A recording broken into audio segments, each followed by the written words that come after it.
They called him Babyface, a 19-year-old replacement pilot fresh from stateside training, sent to the most brutal fighter group in the 8th Air Force. He landed at Debden on a cold March morning in 1944, his logbook thin, his combat experience non-existent. The squadron commander looked him over and shook his head. The mechanics laughed. Within 6 hours, he would be alone above Germany, surrounded by 9 Focke-Wulf 190s, with no wingman and no way out. March 1944. The air war over Europe had become an industrial slaughterhouse. Every day, hundreds of American bombers crossed into German airspace, and every day the Luftwaffe rose to meet them. Fighters twisted and burned at 25,000 feet. Parachutes blossomed like dandelions over farmland. Young men died before they learned the names of their bunkmates.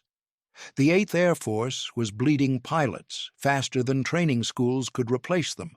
Boys who had been flying crop dusters a year earlier were now expected to dogfight veteran German aces in some of the most unforgiving skies on Earth.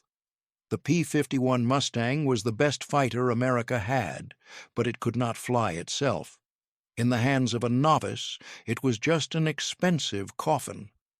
Debden Airfield sat in the rolling fields of Essex, England, home to the 4th Fighter Group, formerly the Eagle Squadron, a collection of American volunteers who had fought for the RAF before Pearl Harbor. These men were not fresh. They had survived the Battle of Britain. They had learned to kill in Spitfires before transitioning to Mustangs. They were hard, seasoned, and skeptical of anyone who had not yet proven himself in combat. The ground crews worked in the cold drizzle, patching holes in aluminum skin, replacing hydraulic lines, scrubbing blood from cockpits. The smell of avgas and cordite hung in the damp air. Engines coughed to life before dawn. Pilots checked their guns, their radios, their oxygen. They did not speak much. There was nothing left to say. Into this world walked Second Lieutenant Charles McCorkle, 19 years old, blonde hair, soft features, a face that still carried the roundness of adolescence. He had completed advanced training in California, logged his required hours, and been shipped overseas with a dozen other replacements. None of them had ever fired a gun in anger. None had ever seen a German fighter except in grainy film reels. The older pilots glanced at him and looked away. One muttered something about sending children to do men's work. Another suggested he might last a week if he was lucky. The squadron operations officer assigned him to a flight, gave him a brief on radio protocols, and told him to stay close to his leader. McCorkle nodded. He did not argue. He knew what they saw when they looked at him, but he had flown since he was 15. His father owned a small airfield in Pennsylvania. McCorkle had soloed in a Piper Cub before he could legally drive. He understood lift, drag, energy management, and angles. He had spent thousands of hours in the air, most of it alone, learning to read the sky the way some men read books. He was young, he was untested, but he was not incompetent. The mission briefing came at 0600 hours. Bomber escort, deep penetration into Germany, expected heavy resistance. The intelligence officer pointed to a map covered in red circles, each one representing a known Luftwaffe airfield. The bomber stream would pass near 3 of them. The Mustangs would fly top cover, engage any interceptors, and protect the heavies at all costs. McCorkle suited up in silence. Parachute harness, May West life vest, leather jacket, gloves.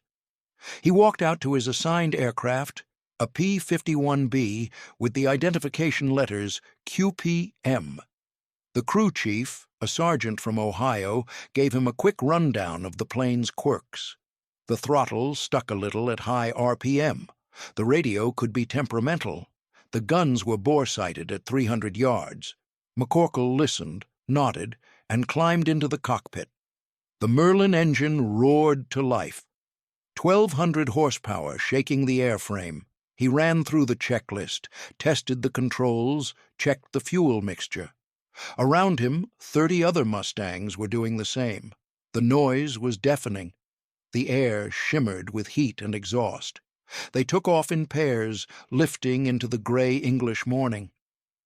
The formation assembled over the channel, a swarm of silver fighters climbing toward the continent. McCorkle flew on the wing of his flight leader, a captain named Donahue, a veteran with 8 kills. Donahue's voice crackled over the radio. "Stay tight. Watch your 6. Call out any bandits."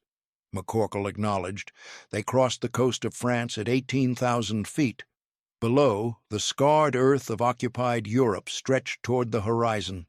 The bomber stream was visible ahead, a long trail of B-17s and B-24s glinting in the cold sunlight. The Mustangs spread out, scanning the sky for threats. Somewhere over Belgium, Donahue's engine began to misfire. Smoke trailed from the cowling. He radioed that he was aborting, turning back toward England. He told McCorkle to stay with the group, link up with another flight, but the formation was spread thin. By the time McCorkle tried to join another element, they had already moved ahead. He was alone. If this history matters to you, tap like and subscribe. Flying alone over enemy territory was a violation of every tactical principle drilled into fighter pilots. The Luftwaffe hunted stragglers. German aces worked in pairs, using altitude and surprise to bounce isolated targets. A lone Mustang, no matter how fast, was vulnerable.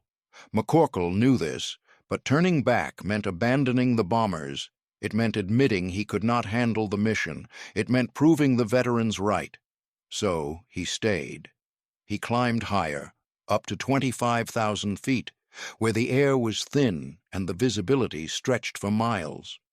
He scanned the horizon in quadrants, the way his instructors had taught him. Left, right, above, behind. Repeat. The bombers droned on toward their target, a marshalling yard deep in Germany. Flak began to burst around them, black puffs of shrapnel that hung in the air like dirty cotton. The formations tightened. The Mustangs wove above and behind, searching for the inevitable attack. It came from the north, a formation of Focke-Wulf 190s, sleek and deadly, diving out of the sun. They came fast, wings sparkling with cannon fire, tearing into the bomber stream. The radio exploded with chatter. Bandits high, bandits 6 o'clock. Break left, 2 more at 3 o'clock. Mustangs peeled off to engage, twisting into the chaos. McCorkle saw them.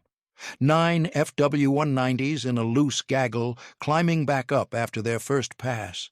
They had not seen him. He was above them, positioned perfectly. For a moment he hesitated. 9-1. Every instinct told him to call for help, to wait for support. But the bombers were still under attack. Men were dying. He rolled inverted and dove. The Mustang accelerated, 300 miles per hour, 350, 400. The air screamed past the canopy. The 190s grew larger in his gun sight. He picked the trailing aircraft, centered the pipper, and squeezed the trigger. The 450 caliber machine guns hammered. Tracers arced through the sky. The first burst missed. He adjusted, fired again. This time, the rounds walked up the fuselage of the 190. Pieces flew off. Smoke poured from the engine. The German fighter rolled over and fell away. The others scattered. They had not expected an attack from above. McCorkle kept his speed, slashing through the formation, firing at another 190 as it broke right. He saw strikes on the wing route, but the German kept flying. No time to confirm. He pulled hard, blood draining from his head, vision narrowing. The G-forces crushed him into the seat. Now they knew he was there. The 190s regrouped, turning toward him. He was no longer the hunter. He counted them. 8 left. They came at him from multiple angles, trying to box him in. He shoved the throttle forward, diving again, using the Mustang's speed to extend away. The 190s were faster in a dive, but the P-51 could outturn them at high speed. He knew this from the manual. Now he had to prove it. One of the Germans closed in, firing. Cannon shells streaked past McCorkle's canopy. He broke, left, hard, hauling the stick into his lap. The Mustang shuddered, on the edge of a stall. The 190 overshot, unable to match the turn. McCorkle reversed, rolling right, pulling lead. He fired. The burst hit the cockpit. The 190 nosed down, trailing fire, 2 down. But the others were converging. He could not fight them all. He climbed using the Mustang's superior power at altitude. The 190s followed, but they were slower in the climb. He gained separation, leveled off, checked his fuel. He had burned a third of his load in the dive and the dogfight. Enough to get home, if he left now. He looked down. The bombers were still there, still under attack. The other Mustangs were engaged, scattered across miles of sky. There was no one else to cover this sector. McCorkle turned back toward the fight. The Luftwaffe pilots were not novices. Many had been fighting since 1940, surviving the Battle of Britain, the Eastern Front, the Mediterranean. They knew how to kill. They had shot down Spitfires, Hurricanes, P-47s. They flew some of the best piston-engine fighters ever built. The Focke-Wulf 190 was fast, rugged, and heavily armed. In the hands of an experienced pilot, it was lethal. But experience alone does not guarantee victory. War is not a fair equation. It is a test of adaptability, of split-second decisions, of who can think faster when everything is chaos. The German pilots expected the young American to run. They expected him to panic, to make a mistake. They had seen it before. Green pilots dove for the deck, or climbed too steeply and stalled, or froze and died without firing a shot. McCorkle did none of those things. He came back at them from a different angle, using the sun to mask his approach. The 190s were climbing, trying to regain altitude advantage. He caught them in a vulnerable position, noses high, speed low. He fired on the lead aircraft, a long burst that shattered the canopy and killed the pilot. The 190 tumbled, spinning toward the earth. 3 down. The others broke formation, each pilot fighting individually now. One came at him head-on, a classic Luftwaffe tactic meant to test the nerve of the enemy. Both fighters closed at a combined speed of over 600 miles per hour. McCorkle held the trigger down, watching the 190 grow in his windscreen. Tracer fire from both aircraft crossed in the space between them. Neither pilot flinched. At the last instant, the German broke left. McCorkle broke right. They flashed past each other, wingtips separated by less than 20 feet. He pulled around, looking for the next threat. A 190 was on his tail, closing fast. He pulled into a climbing spiral, forcing the German to follow. The Mustang's Merlin engine gave him an edge at altitude. The 190 struggled to keep up, losing speed, losing position. McCorkle rolled over the top, reversing the spiral, and came down on the German's tail. He fired. The 190's right wing disintegrated. The fighter rolled inverted and dove into the clouds. 4 down. But the others were learning. They stopped trying to dogfight him and started using hit-and-run tactics. One would dive in, fire a burst, and zoom away before McCorkle could respond. Another would come from a different angle, forcing him to choose which threat to counter. It was classic fighter doctrine: divide and conquer. McCorkle did not try to chase them. Instead, he stayed near the bombers, using them as bait. The 190s had a mission. They had been ordered to attack the bombers, not to waste fuel dogfighting with escorts. Eventually, they had to commit. When they did, he was waiting. A 190 dove toward a straggling B-17, lining up for a gun run. McCorkle cut him off, firing from a 30-degree deflection angle. It was a difficult shot, requiring him to lead the target, to calculate the 190's speed and trajectory in a fraction of a second. The burst hit the engine, the 190 pulled up, trailing smoke, and broke away. McCorkle followed, firing again. This time the German pilot bailed out, his parachute snapping open as the 190 spiraled down. 5 down. The remaining 3 190s regrouped and broke off the attack. They had lost more than half their number. The bombers were past the target, turning for home. There was no point in continuing. They dove away, heading back to their airfield. McCorkle let them go. His ammunition was nearly gone. His fuel gauge showed less than a quarter tank. He was 200 miles inside Germany, alone, with no wingman and no idea if the other Mustangs had made it through the fight. He turned west and began the long flight home. The return flight was a study in isolation. The sky, so full of violence minutes before, was now empty. The bomber stream had already passed ahead, escorted by other fighters. McCorkle flew alone, listening to the steady roar of the Merlin engine, watching the fuel gauge drop. He descended to 15,000 feet to conserve fuel. Below, the German countryside unfolded in shades of gray and brown. Rivers, towns, railways. He saw no other aircraft. The radio crackled occasionally with distant chatter, but no one called his name. For all he knew, he was the only one left. Crossing back into Allied airspace over France, he finally heard a familiar voice. Donahue, his flight leader, had made it back to England and was coordinating the return of the scattered group. McCorkle keyed his radio and reported his position. Donahue asked if he was damaged. McCorkle said no. Donahue asked how many bandits he had engaged. McCorkle hesitated, then told him, 9. There was silence on the radio. Then Donahue asked how many he had claimed. McCorkle said he thought 5, maybe 4, confirmed. Donahue told him to get his ass back to Debden and to land before he ran out of gas. McCorkle crossed the English coast with the fuel warning light glowing red. He descended through a layer of clouds and found the airfield, the runway wet and dark in the afternoon gloom. He lowered the landing gear, dropped the flaps, and brought the Mustang in.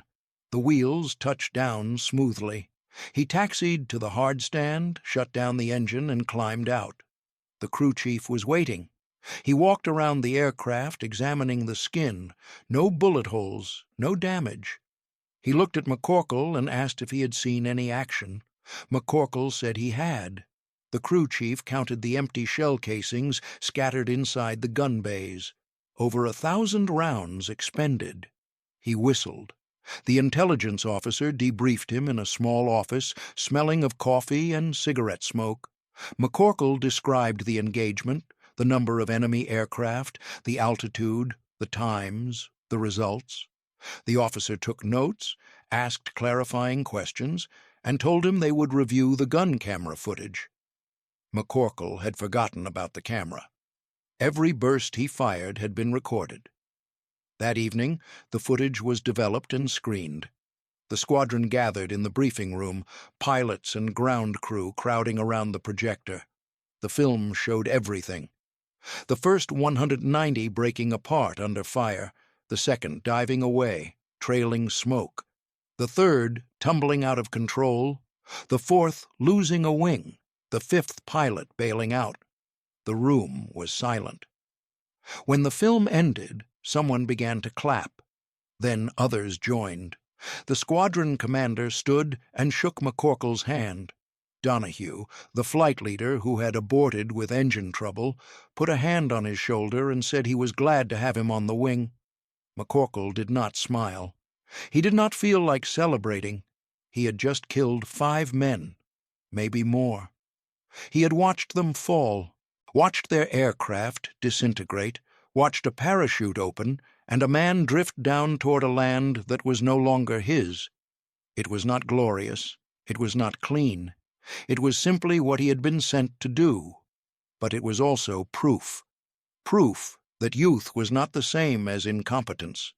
Proof that a fresh pilot, if he kept his head, if he used logic and training and instinct, could survive and even prevail against veterans. The squadron no longer saw him as a child. They saw him as one of them. The air war over Europe in 1944 was reaching a crescendo. The Allied invasion of Normandy was weeks away. The 8th Air Force was systematically destroying German industry, transportation, and fuel supplies. The Luftwaffe, once the most feared air force in the world, was being ground down by attrition. Every day, experienced German pilots were killed or captured. Every day, their replacements were younger, less trained, more desperate. But the fighting was still brutal. The Luftwaffe still had teeth. Messerschmitt 109s and Focke-Wulf 190s still rose to meet the bombers, and men still died at altitude. McCorkle flew mission after mission. He learned the rhythms of combat, the way a dogfight unfolded, the way a pilot's instincts could be sharper than his thoughts. He learned to trust his hands, to let muscle memory take over when there was no time to think. He shot down more aircraft. By the end of April, he had 9 confirmed kills. By June, he was an ace. He was still 19. Other pilots began to ask him for advice. How did he see the enemy before they saw him? How did he judge deflection on a crossing shot? How did he stay calm when outnumbered? McCorkle struggled to explain. It was not something he had been taught. It was instinct, honed by hours in the air, by a childhood spent flying alone over Pennsylvania fields, by a mind that processed angles and speeds without conscious thought. But there was something else, a quality that could not be trained or measured, a kind of cold clarity that descended when the bullets started flying. Most pilots felt fear. McCorkle felt focus. The world slowed down. Decisions became obvious. He did not hesitate. He did not second-guess. He simply acted. The 8th Air Force took notice. McCorkle was promoted to first lieutenant. He was given command of his own flight. He was interviewed by war correspondents, his boyish face appearing in newspapers back home. The headline read, "Teen Ace Defies Odds Over Germany." His mother sent him the clipping in a letter. She said she was proud. She also said she prayed every night for him to come home. He wrote back. He told her he was fine. He did not tell her about the nightmares, the faces of the German pilots he had killed, the sound of a Mustang breaking apart, the cold silence of the radio when someone did not check in. He did not tell her that he had stopped counting the missions, that he had stopped thinking about the future, that he lived day to day, flight to flight, because anything else was unbearable. In late June, McCorkle's squadron was assigned to ground attack missions. The invasion had begun. The Allies were pushing inland from the beaches, but German armored divisions were counterattacking. The Mustangs were tasked with strafing enemy columns, destroying trucks, tanks, and rail cars. It was dangerous work. Flak was heavier at low altitude. A single burst could bring down a fighter. McCorkle flew these missions with the same cold precision he brought to air combat. He would dive on a target, fire, and pull up through the flak, the Mustang shaking from near misses. On one mission, a shell fragment tore through his right wing, punching a hole the size of a basketball. He made it back to base. The crew chief shook his head and said the wing spar was cracked. The plane was grounded for a week. McCorkle flew a different aircraft the next day. By August, the Luftwaffe was in retreat.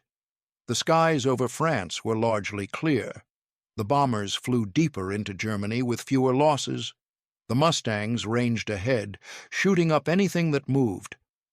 The war was not over, but the outcome was no longer in doubt.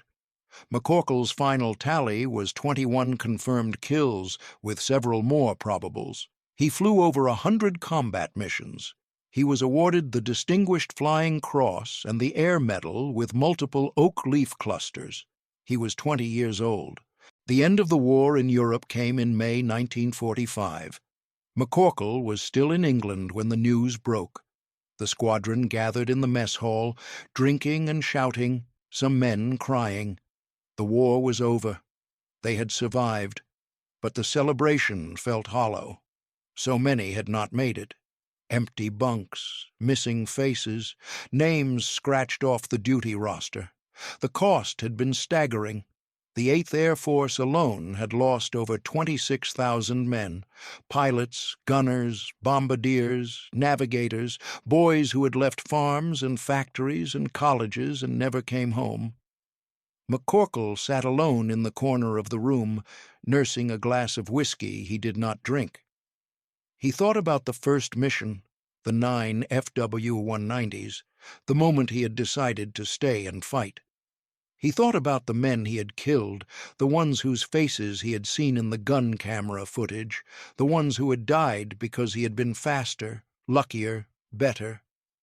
He wondered if they had families. He wondered if they had been mocked for being too young, too inexperienced, too soft. He wondered if they had been like him. The Air Force offered him a post-war career. They wanted to keep him, to train the next generation of pilots. McCorkle declined. He went home to Pennsylvania. He enrolled in college. He tried to live a normal life. But he never stopped flying. He bought a small plane, a Piper Cub like the one he had learned in. He flew alone over the same fields he had flown as a boy, before the war, before the killing. The sky was the only place where he felt calm, the only place where the memories did not follow. In the decades that followed, McCorkle rarely spoke about the war. He did not attend reunions, he did not give interviews. When people learned he had been an ace, they asked him what it was like, how it felt to be a hero. He told them it was not like anything. It was a job. He did it because it needed to be done. But once, late in his life, a young pilot approached him at an air show. The pilot was about to deploy overseas, and he was nervous. He asked McCorkle for advice. McCorkle looked at him, this kid with a fresh uniform and uncertain eyes, and he saw himself at 19, standing on the tarmac at Debden, surrounded by men who did not believe in him.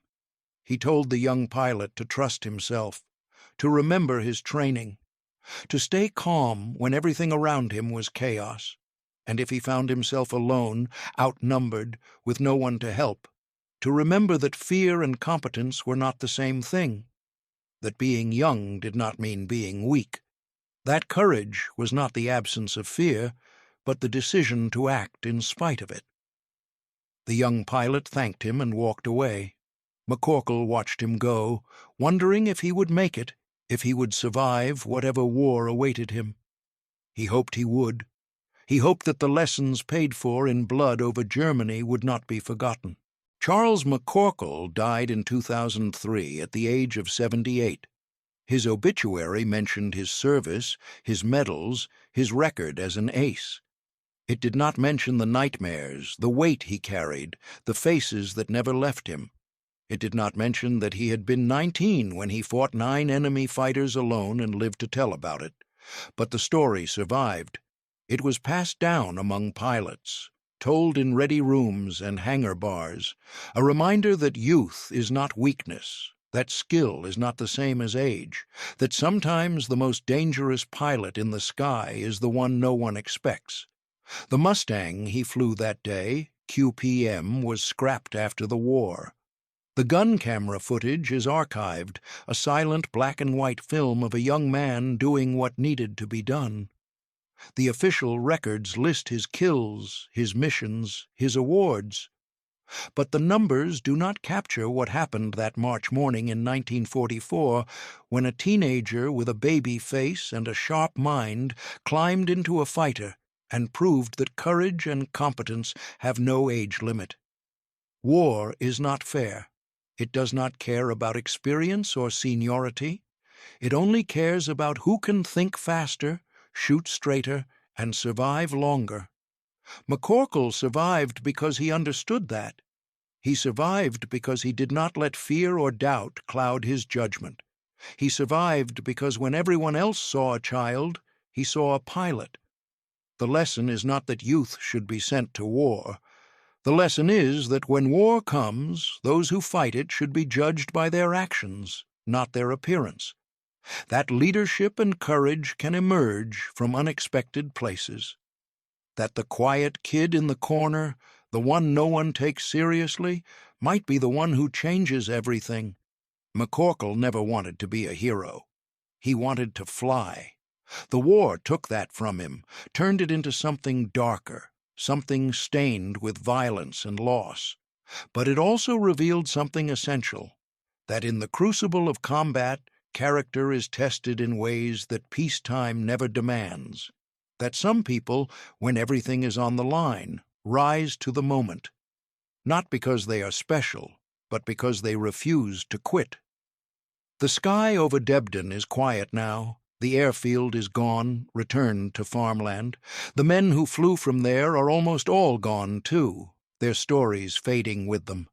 But the lesson remains, etched into history, by the actions of one young pilot on one impossible day. They mocked him for being too young. He proved them wrong at 25,000 feet, alone against 9, with nothing but skill and will, and a P-51 that answered to his hands. And when the smoke cleared, and the film was developed, and the truth was undeniable, no one ever questioned him again. That is not just a war story. It is a reminder that the future belongs to those brave enough to seize it. That competence speaks louder than age. That sometimes the most dangerous thing you can do is underestimate the quiet ones who refuse to back down. Charles McCorkle flew into history on his first day of combat, but he earned his place there one decision at a time, one burst of gunfire, one impossible turn, one refusal to quit when quitting was the logical choice. And in doing so, he left a legacy that transcends medals and records and fading photographs. He left proof that courage is not inherited or awarded. It is chosen in the moment when no one is watching and the odds are impossible. And that choice, made at 19 over the skies of Germany, echoes still.